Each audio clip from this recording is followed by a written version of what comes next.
ଆଜି ସକାଳଟା ମୋର ବାପାଙ୍କ ସହିତ ଆରଟିଓ ଅଫିସ୍ ଯିବାର ଥିଲା, ସେଥିପାଇଁକିନା ଏଠି ମୁଁ ରେଡ଼ି ହେଇଗଲି। ଆଉ ଏବେ ଯେଉଁ ଶୀତ ପଡ଼ିଲାଣି ନା, ଭିଡ଼ାଭିଡ଼ି କରି ନ ଗଲା ମାନେ କାନରେ ପବନ ବାଜିବ, ଆଖିରେ ପବନ ବାଜିବ, ଥଣ୍ଡା ଲାଗିବ। ତ ସେସବୁର ରିସ୍କ ନ ନେଇକି ଆମେ ଏଠି ପୁରା ପରଫେକ୍ଟ ଭାବରେ ବାହାରି ଯାଇଥିଲେ ଆରଟିଓ ଅଫିସ୍। ଏଠି ଆସିକି ପହଞ୍ଚିଲା ପରେ ଦେଖୁନାହାନ୍ତି ଲମ୍ବା ଲାଇନ୍, ସତେ ଯେମିତି ଆଜି ବାର ଅଛି। ଆଉ ସମସ୍ତେ ଚିକେନ୍ କାଉଣ୍ଟର ଆଗରେ ଲାଇନ୍ ଲଗେଇ ଠିଆ ହେଇଛନ୍ତି, ଜଣ ଜଣଙ୍କ ପରେ ଅଧ କିଲେ କିଲେ 2 କିଲେ ଏଇଭଳିଆ ସବୁ ନେବେ। ଆମେ ବି ସେମିତି ଛିଡ଼ା ହେଇଗଲୁ ଲାଇନ୍ ଲଗେଇକିନା। ଲାଇନ୍ରେ ସିନା ଛିଡ଼ା ହେଇଗଲୁ, ଯେତେବେଳେ ଆମ ସମୟ ଆସିଗଲା ସେତେବେଳେ ଆମର ଏତେ ବଡ଼ ପ୍ରୋବ୍ଲେମ୍ ମୁଁ ବି ଏଇଟା ଜାଣିନଥିଲି।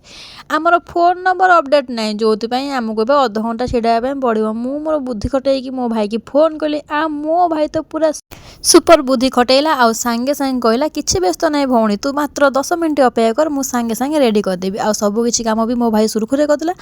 ଆମେ ଫାଇନାଲି କାମ ସାରି ଘରକୁ ପଳେଇ ଆସିଥିଲୁ। ଏତିକି କାମ ପାଇଁକିନା ଆମକୁ ଅଧଘଣ୍ଟା ଅପେକ୍ଷା କରିବା ପାଇଁ ପଡ଼ିଲା। ଏଇଠି ଆସିଲା ପରେ ମୋ ଟଫି ତ ପୁରା ପାଗଳ, ଆଉ ମୋତେ ଯେମିତି ସେ ଯୁଗ ଯୁଗରୁ ଦେଖିନି। ଏତେ ଖୁସି ମୁଁ ଆଉ ସହିପାରିଲିନି। ତାକୁ କହିଲି ଚାଲୁନା ଘରକୁ ଚାଲ, ସେ ତଥାପି କ'ଣ ସେ ଯାଉଛି କି? କେଉଁଠିକି ଯାଇଥିଲୁ, କ'ଣ ସବୁ ଖାଇଛୁ? ଆଲୋ ଭଉଣୀ ମୁଁ କିଛି ଖାଇନି ଲୋ, ମୁଁ ଖାଇଥିଲେ ତୋ ପାଇଁ ନେଇକି ଆସିଥାନ୍ତି। ଦେଖୁନାହାନ୍ତି ଗୁଡ଼ା ଗୁଡ଼ି ଏତିକିରେ ମୋତେ ଥକେଇ ସାରିଲାଣି। ମୁଁ କହୁଛି ମୋତେ ଶୀତ କରୁଛି, ଏତେ ଦୌଡ଼ା ନା, ସିଏ କ'ଣ ବୁଝୁଛି? ଆଇଲୁ ମାନେ ଟିକେ ଖେଳିବାଟା ପୁରା ଫାଇନାଲ୍। ଟଫି ସହିତ ଏଠି ମୁଁ ଖେଳୁଥିଲି, ଖେଳି ସାରିଲା ପରେ ମୋତେ ଭୋକ ଲାଗିଲାଣି, ପୁରା ହଜମ ହେଇଯାଇଛି। ଏପଟରେ ମୋ ବୋଉ ଆଜି ଗୋଟେ କ'ଣ ଗୋଳାମିଶ ତରକାରୀ କରିଛନ୍ତି, ଚିଙ୍ଗୁଡ଼ି ସହିତ କୋବି, ମାନେ କୋବି ପକାଇକିନା ମୋ ବୋଉ ବିଭିନ୍ନ ପ୍ରକାର ରେସିପି କରିସାରିଲେଣି। ଏଇଟା ବୋଧେ ଆଜି ଲାଷ୍ଟ ଖାଇବା ମୋର। ଆଉ ଏଇଟା ହେଉଛି ଲୁଣି ଶୁଖୁଆର ପୋଡ଼ା, ଆଉ ତାକୁ ପୁଣି ଝୋଳ ପାଣି କରିଛି। ଏଇଠି ଗୋଟେ ମାଛ ପିସ୍ ବି ଅଛି। ବାଃ, ଏମିତିଆ ଖାଇବା ଦେଖିଲେ ମୋ ମନ ତ ପୁରା ଗାର୍ଡ଼େନ୍ ଗାର୍ଡ଼େନ୍ ହେଇଯାଏ। ଆଉ ଏଇଠି ମୁଁ ଖାଇଦେଉଛି। ଖାଇଲା ବେଳେ ବୋଉ କହୁଛନ୍ତି, ଆରେ ଧୀରେ ଧୀରେ ଖା, କେହି ତ ଖାଇବା ଖାଇବେନି। କିନ୍ତୁ ବିଶ୍ୱାସ ନାହିଁ ନା, ଗୋଟେ ପିସ୍ ମାଛ ମୋ ଆଖି ଆଗରେ ଅଛି, ମୁଁ ଯଦି ଟିକେ ଇଆଡ଼େ ନଜର ହଟେଇବି ସିଆଡ଼େ ଦୁର୍ଘଟଣା ଘଟିଯିବ।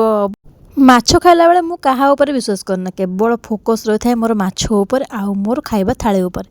ଖାଇ ପିଇ ସାରି ଶୋଇପଡ଼ିଥିଲି। ଉଠିଲା ପରେ ମୋ ମୁଣ୍ଡ ଟିକେ ପେନ୍ ହେଇଥିଲା, ଯେହେତୁ ଥଣ୍ଡାରେ ଆଜି ଯାଇଥିଲି ନା ଆରଟିଓ ଅଫିସ୍, ସେଥିପାଇଁକିନା ବୋଉ ମୋତେ ପୁରା ଗୋଟେ କଡ଼କବାଲା ଚା ଆଣି ଦେଇଥିଲେ, ପୁରା କଡ଼କଦାର ଚା, ମୁଁ ଯାକୁ କୁହେ କଡ଼କବାଲା ଚା।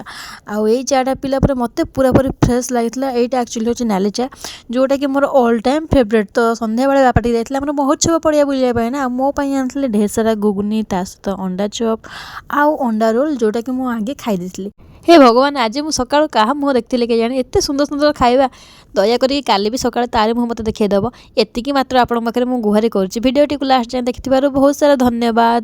ଆଉ ଚ୍ୟାନେଲରେ ଯଦି ନୂଆ ନୂଆ ଆପଣମାନେ ଜଏନ୍ ହେଉଥିବେ, ଚ୍ୟାନେଲକୁ ସବସ୍କ୍ରାଇବ୍ କରିବେ, ଭିଡ଼ିଓକୁ ଲାଇକ୍ କରିବେ, ଆଉ କମେଣ୍ଟ ମଧ୍ୟ କରିଦେଇ ଯିବେ। Thank you.